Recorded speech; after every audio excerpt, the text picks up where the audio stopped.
첫 번째로 적극적 해명이 당신을 살립니다. 수사기관에서는 대부분 가해자로 지목된 남성에게 그냥 잘못을 인정하고 합의 보고 끝내는 게 속편할건이다 라는 식으로 이야기할 때가 많습니다.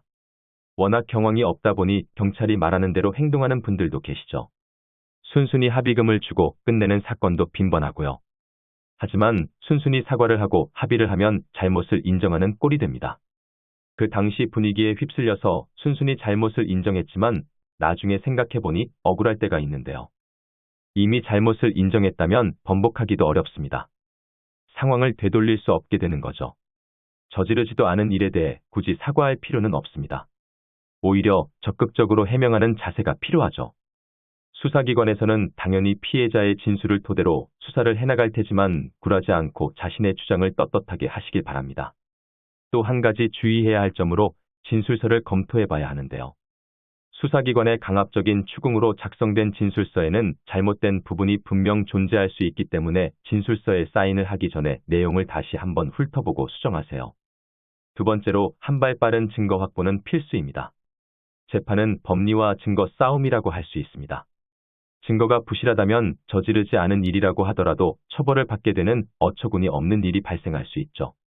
어떻게 보면 성추행 분행에서 증거 수집이 가장 중요할 수 있습니다.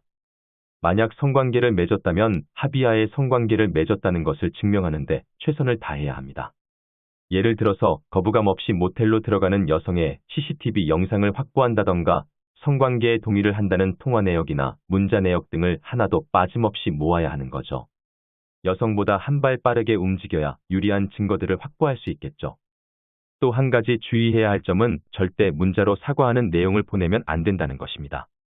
미안하다는 뉘앙스의 문자 메시지가 남게 되면 여성 쪽에서 혐의를 인정하는 증거로 내세워 법정에서 불리하게 작용할 수 있기 때문이죠.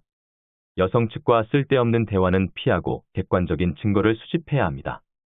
만약 미성년자가 나이를 속인 문자 내용이 있다면 그것 또한 유리한 증거가 될 수 있습니다. 세 번째로 변호사 선임은 선택이 아닌 필수입니다. 억울한 사건일수록 변호사 선임은 필수라고 말씀드리고 싶습니다. 수사 초기 단계부터 증거 수집과 명확한 진술이 필요하기 때문이죠. 수사 초기 단계에서부터 진술을 잘못하고 말을 번복하면 죄가 인정될 수 있을 뿐만 아니라 형량이 늘어나는 최악의 상황까지 벌어질 수 있죠. 최근 성추행, 성폭행 등 성범죄를 저지르면 신상정보가 등록, 공개된다는 사실 잘 알고 계실 겁니다. 자신이 결백하다고 하더라도 처벌을 받은 순간부터는 성범죄자로 낙인이 찍히기 때문에 가정이나 직장에는 적지 않은 타격이 될 수 있습니다. 피해를 최소화하기 위해서는 변호사 선임은 선택이 아닌 필수라고 말씀드리고 싶은 이유는 바로 이 때문입니다.